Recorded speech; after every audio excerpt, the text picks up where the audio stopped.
Hello students, आज की video में हम जानेंगे डिहाइड्रेशन ऑफ अल्कोहल। यहाँ पर हम देखेंगे अल्कोहल से इथिन का फॉर्मेशन और अल्कोहल से डाइइथाइल ईथर का फॉर्मेशन हम यहाँ पर देखेंगे और दोनों की मैकेनिज्म को भी जानेंगे।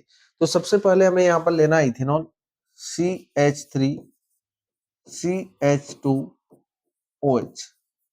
जब आप इथेनॉल का रिएक्शन कराएंगे in the presence of concentrated H2SO4, यहाँ पर आपको कॉन्सेंट्रेटेड H2SO4 की प्रेजेंस रखना है और ये जो रिएक्शन हो रहा है यहाँ पर आपको टेम्परेचर रखना है 443 केल्विन। ठीक है, और दूसरी बार यदि आपको टेम्परेचर रखना है कॉन्सेंट्रेटेड H2SO4 की प्रेजेंस में तो वो रखना है 413 केल्विन। तो जब आप 443 केल्विन पर इस रिएक्शन को प्रोसीड कराएंगे तो आपको यहाँ पर मिलेगा इथिन CH2 डबल बॉन्ड CH2, इसे हम बोलते हैं इथिन। और जब आप इसी रिएक्शन को 413 केल्विन पर 413 केल्विन पर कराएंगे in the presence of concentrated H2SO4 तो आपके पास यहाँ पर बनेगा CH3 CH2O CH2 CH3, इसे बोला जाता है डाइइथाइल ईथर। डाइइथाइल ईथर है ना। दोनों ही रिएक्शन जो रहेगी यहाँ से क्या निकल रहा है, यहाँ से जो रहेगा वाटर का रिमूवल हो रहा है दोनों ही रिएक्शन से। और यहाँ पर जो कॉन्सेंट्रेटेड H2SO4 होगा ये किसका काम करेगा, डिहाइड्रेटिंग एजेंट का काम करेगा, मतलब ये वाटर को निकालने का काम करेगा। और जब इथेनॉल से क्या होगा, जब इथेनॉल से वाटर का रिमूवल होगा तो आपको यहाँ पर इथिन भी मिल सकता है और डाइइथाइल ईथर भी मिल सकता है। तो हम यहाँ पर पहली मैकेनिज्म देखेंगे जिससे हमें इथिन का फॉर्मेशन होगा। तो यहाँ पर हम जानते हैं किस तरीके से रिएक्शन प्रोसीड करेगी और इसका मैकेनिज्म क्या होगा। सबसे पहले क्या होगा, यहाँ पर जो H2SO4 होगा वो क्या होगा, आयोनाइज्ड होगा। तो H2SO4 जब ब्रेक होगा तो यहाँ पर हमें मिलेगा क्या, H plus plus HSO4 minus. ठीक है, तो ये हमें यहाँ पर क्या होगा, H प्लस फॉर्म करेगा H2SO4। अब स्टेप नंबर फर्स्ट में आपको क्या करना है, स्टेप नंबर फर्स्ट में हम यहाँ पर लेते हैं CH3 CH2O और H। इसके पास जो रहेंगे दो लोन पेयर प्रेजेंट होंगे ऑक्सीजन के पास। अब देखो यहाँ से H2SO4 क्या दे रहा है, H प्लस दे रहा है, और जब H प्लस देगा तो यहाँ पर क्या होगा, ये H प्लस से इथेनॉल रिएक्ट करेगा, मतलब ऑक्सीजन जो अपने दोनों इलेक्ट्रॉन्स क्या करेगा, इसको देगा और यहाँ पर H प्लस जुड़ जाएगा।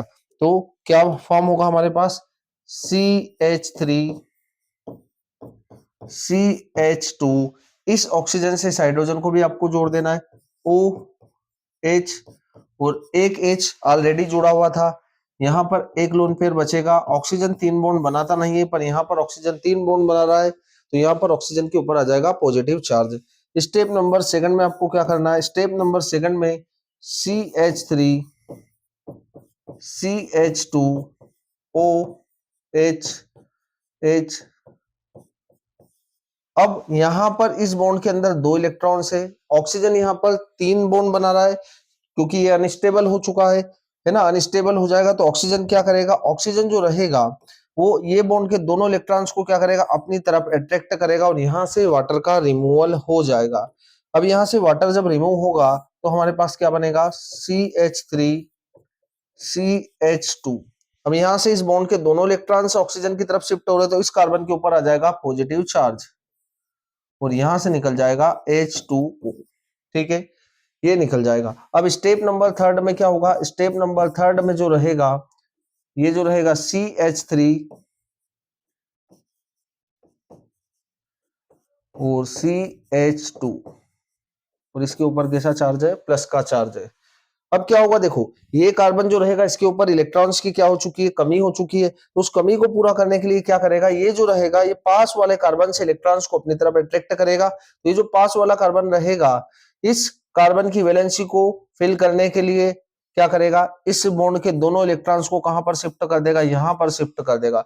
और यहां पर शिफ्ट करेगा तो यहां पर आ जाएगा डबल बॉन्ड और यहां से H प्लस रिलीज हो जाएगा। तो हमारे पास जो बनेगा यहाँ पर क्या बन जाएगा, यहाँ पर हमारे पास इथिन का फॉर्मेशन होगा। देखो ये H, फिर होगा C, यहाँ पर होगा H, यहाँ पर आ जाएगा डबल बॉन्ड, यहाँ पर होगा C, ये H एज इट इज रहेगा और ये H एज इट इज रहेगा। यहाँ पर हमारे पास फॉर्म हो जाता है इथीन, ये बन जाएगा इथीन और यहां से रिलीज हो जाएगा H प्लस। ठीक है, तो ये होगा हमारे पास एल्कोहल से इथीन किस तरीके से फॉर्म होता है, वो आपको इस मैकेनिज्म में क्लियर हो जाएगा। ठीक है, ये रिएक्शन जो हैगा 443 केल्विन पर प्रोसीड करेगा और हमारे पास यहाँ पर फाइनल प्रोडक्ट इथीन फॉर्म होगा। किस तरीके से हो रहा, अब दूसरा हम यहाँ पर देख लेते हैं डाइइथाइल ईथर किस तरीके से बनेगा। ठीक है, तो नेक्स्ट पेज पर हम देख लेते हैं डाइइथाइल ईथर का फॉर्मेशन। अब डाइइथाइल ईथर होगा तो यहाँ पर देखो, अब यहाँ पर हम देखें तो डाइइथाइल ईथर कैसे बन रहा होगा, जब यहाँ पर इथेनॉल की 2 यूनिट ले रहे हैं हम, क्योंकि यहाँ पर आपको डाइइथाइल ईथर में दिख रहा होगा एक इथाइल ग्रुप ये रहा और एक इथाइल ग्रुप ये रहा, तो यहाँ पर आपको इथेनॉल की कितनी यूनिट लेना पड़ेगी, 2 यूनिट लेना पड़ेगी। तो अब हम यहाँ पर यूज करते हैं इन 2 यूनिट्स का और इसकी मैकेनिज्म किस तरीके से प्रोसीड करेगी। तो सबसे पहले हम जान लेते हैं यहाँ पर मैकेनिज्म में। फर्स्ट स्टेप में आपको क्या करना है, यहाँ पर जो रहेगा H2SO4, H2SO4 जो रहेगा यहाँ पर आयोनाइज्ड होगा और क्या फॉर्म करेगा यहाँ पर H plus plus HSO4 minus. Step number first में क्या करना आपको, इथेनॉल की यूनिट लेंगे हम CH3 CH2O और H, इसके पास 2 लोन पेयर प्रेजेंट होंगे। यहां से H2SO4 क्या दे रहा है हमें, H प्लस दे रहा है, H प्लस दे रहा है, तो क्या करेगा ये ऑक्सीजन, क्या करेगा अपने दोनों इलेक्ट्रॉन्स को क्या करेगा इस हाइड्रोजन को देगा, जिससे यहाँ पर हमारे पास क्या फॉर्म होगा, यहाँ पर हमारे पास जो फॉर्म होगा वो होगा CH3 CH2OH और यहाँ पर भी H, इसके ऊपर होगा प्लस चार्ज।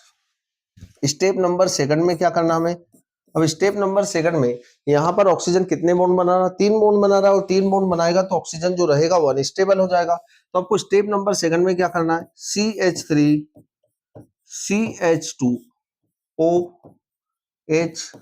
H, ठीक है, इसी प्रोडक्ट को आपको यहाँ पर लिख देना है। अब क्या होगा, इस बॉन्ड के अंदर 2 इलेक्ट्रॉन्स है, ये 2 इलेक्ट्रॉन्स है और ऑक्सीजन यहाँ पर कितने बॉन्ड बना रहा है, ऑक्सीजन यहाँ पर 3 बॉन्ड बना रहा है, तो ऑक्सीजन क्या करेगा इस बॉन्ड के दोनों इलेक्ट्रॉन्स को अपनी तरफ अट्रैक्ट करेगा, जिससे यहाँ से क्या हो जाएगा, वाटर जो रहेगा वो रिमूव हो जाएगा और हमारे पास जो यहाँ से वाटर क्या हो रहा है, रिमूव हो रहा है और कार्बन के ऊपर क्या चार्ज आ जाएगा, यहाँ पर प्लस चार्ज आ जाएगा CH3 CH2 और यहाँ पर आ जाएगा प्लस चार्ज। ठीक है, वो प्लस चार्ज क्यों आ रहा है, क्योंकि इस बॉन्ड के दोनों इलेक्ट्रॉन्स जो रहेगा वो ऑक्सीजन की तरफ शिफ्ट हो जाते हैं और यहाँ से H2O निकल जाता है। ठीक है, थर्ड स्टेप में आपको क्या करना है, थर्ड स्टेप जो रहेगी उसमें आपको CH3 CH2 इसके ऊपर आएगा प्लस चार्ज, है ना, इसे आपको यहाँ पर लिख देना। अब देखो एक यूनिट का यूज यहाँ तक हो गया, अब आती है सेकंड यूनिट, तो आपको यहाँ पर सेकंड यूनिट लेना है CH3 CH2OH, इसके पास क्या है, लोन पेयर है। अब लोन पेयर है इसके पास और इसके पास क्या है, इलेक्ट्रॉन्स की कमी है, तो ये अपने दोनों लोन पेयर क्या करेगा, इसे यहाँ पर देगा और जब इसे इलेक्ट्रॉन्स या लोन पेयर देगा तो यहाँ पर क्या बनेगा हमारे पास CH3 CH2। ठीक है, इससे आपको जोड़ देना है क्या, O और H, इसके ऊपर होगा एक लोन पेयर और यहाँ पर होगा CH2 और CH3। ठीक है, ये हमारे पास यहाँ पर फॉर्म हो जाएगा। ठीक है, अब स्टेप नंबर 4 में आपको क्या करना है, स्टेप नंबर 4 में हमें यहाँ पर लिख देना है CH3 CH2OH CH2 CH3, इसके ऊपर है कैसा, प्लस चार्ज। अब इस बॉन्ड के है ना, यहाँ पर इलेक्ट्रॉन से पता है, पर यहाँ पर ऑक्सीजन आपको क्या दिख रहा है, ऑक्सीजन जो रहेगा वो अनस्टेबल है, क्योंकि यहाँ पर भी 3 बॉन्ड बना, तो ऑक्सीजन क्या करेगा, यहाँ पर से ये जो दोनों इलेक्ट्रॉन्स रहेंगे इस बॉन्ड के वो अपनी तरफ अट्रैक्ट करेगा और यहाँ से H प्लस को क्या कर देगा, रिलीज कर देगा और आपको आपका प्रोडक्ट डाइइथाइल ईथर फॉर्म हो जाएगा। CH3 CH2O फिर होगा CH2 एंड CH3 प्लस यहाँ से H प्लस रिलीज हो जाएगा, ये आपके पास बन जाएगा डाइइथाइल ईथर, डाइइथाइल ईथर।